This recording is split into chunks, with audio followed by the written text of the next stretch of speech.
दोस्तों, क्या आपको मालूम है कि ऊँट दूसरे ऊँट के साथ संबंध किस तरह बनाता है, या फिर ऊँट को जहरीला सांप क्यों खिलाया जाता है, और ऊँट की आंखों में आने वाले आंसू इतने ज़्यादा महंगे क्यों बेचे जाते हैं। और सबसे हैरान कर देने वाली बात ये कि ऊँट अपनी माँ और फैमिली में मौजूद किसी भी फीमेल ऊँट के साथ संबंध क्यों नहीं बनाता।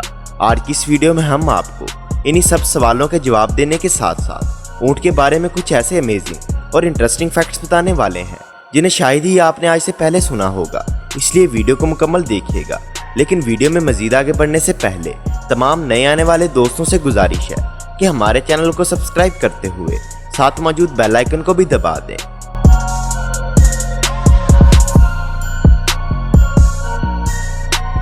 दोस्तों, सबसे पहले हम बात करते हैं ऊँट की पीठ पर मौजूद हम्प के बारे में। आपने देखा होगा कि ऊँट की पीठ पर एक कोबड़ होता है और कहा जाता है कि ऊँट अपने शरीर का सारा पानी इसी हम्प में जमा करके रखता है, लेकिन ये बात बिल्कुल गलत है। दरअसल इस कोबड़ में पानी नहीं बल्कि वसा जमा होती है जो कि इसकी बॉडी के टेम्परेचर का संतुलन बनाए रखती है। और जब ऊँट के जिस्म में तवानाई खत्म होती है तो वो हम्प से एनर्जी हासिल करता है। दोस्तों, आपने अक्सर सुना होगा कि ऊँट कई हफ्तों तक बिना खाए पिए जिंदा रह सकता है। तो दोस्तों, इसकी वजह ऊँट की पीठ पर मौजूद ये कोहान है। जब कभी ऊँट ऐसी जगह होता है कि इसे इसकी ज़रूरत के हिसाब से पानी और भोजन नहीं मिल पाता, तो इसी कोहान में मौजूद एनर्जी ऊँट के लिए पानी और भोजन की कमी को पूरा करती है। और यही वजह है कि ऊँट कई हफ्तों तक बिना खाए पिए जिंदा रह सकता है, लेकिन इस दौरान ऊँट बहुत ज़्यादा कमज़ोर हो जाता है।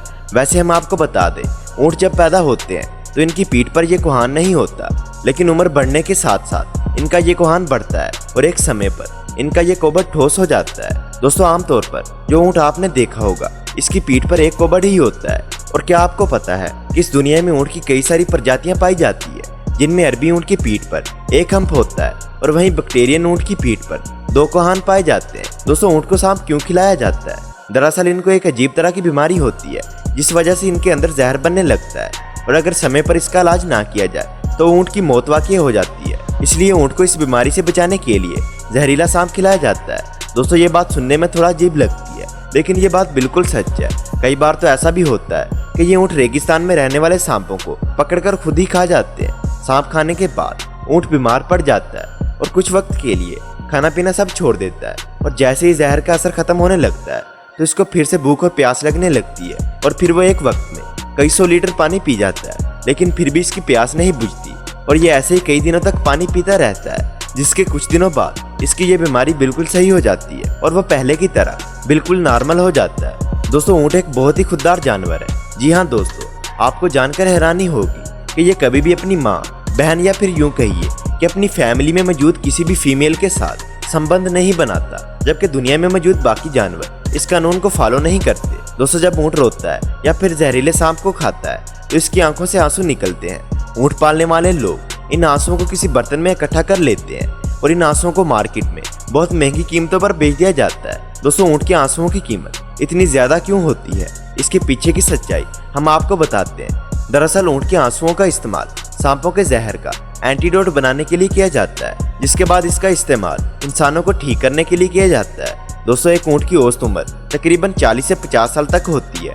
एक ऊँट की ऊंचाई 1.85 मीटर तक होती है, और ऊँट के वजन की बात की जाए तो इसका वजन 600 से 700 किलोग्राम तक होता है। दोस्तों, आपने बचपन में ये तो सुना ही होगा कि ऊँट को रेगिस्तान का जहाज कहा जाता है। ऐसा इसलिए कहा जाता है क्योंकि ऊँट के अलावा इस दुनिया में मौजूद कोई भी जानवर ऐसा नहीं जो कि रेगिस्तान की रेतीली जमीन पर सफर कर सके, जबकि ऊँट रेगिस्तान कई हफ्तों तक बिना खाए पिए मीलों का सफर तय कर सकता है, जिसमें सबसे अहम काम ऊँट के पैर निभाते हैं। दरअसल ऊँट के पैर जुड़े हुए होते हैं, जिससे रेगिस्तान में चलने पर ऊँट के पैर रेत में धंसने की बजाय रेत के ऊपर फैल जाते हैं, और इसी वजह से ऊँट रेगिस्तान में बिना थके लंबा सफर आसानी के साथ कर लेता है। दोस्तों, रेगिस्तान में ऊँट के दौड़ने की स्पीड तकरीबन 65 किलोमीटर फी घंटा के लगभग होती है।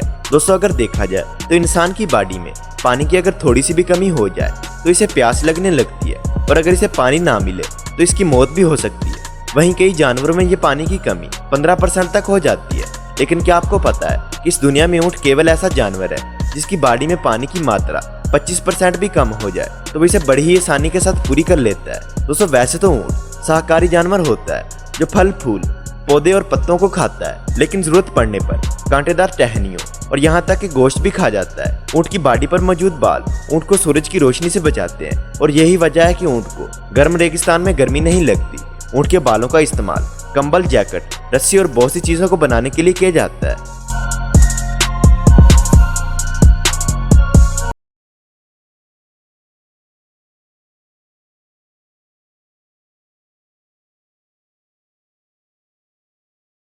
दोस्तों, इस वक्त ड्रामा इश्क मुर्शिद में फजल बख्श और शामिर सिकंदर के किरदार में लाजवाब अदाकारी से भारतीयों और पाकिस्तानियों के दिलों पर राज करने वाले बिलाल अब्बास कौन है? दोस्तों, एक पुलिस वाले का बेटा इतना बड़ा अदाकार कैसे बन गया?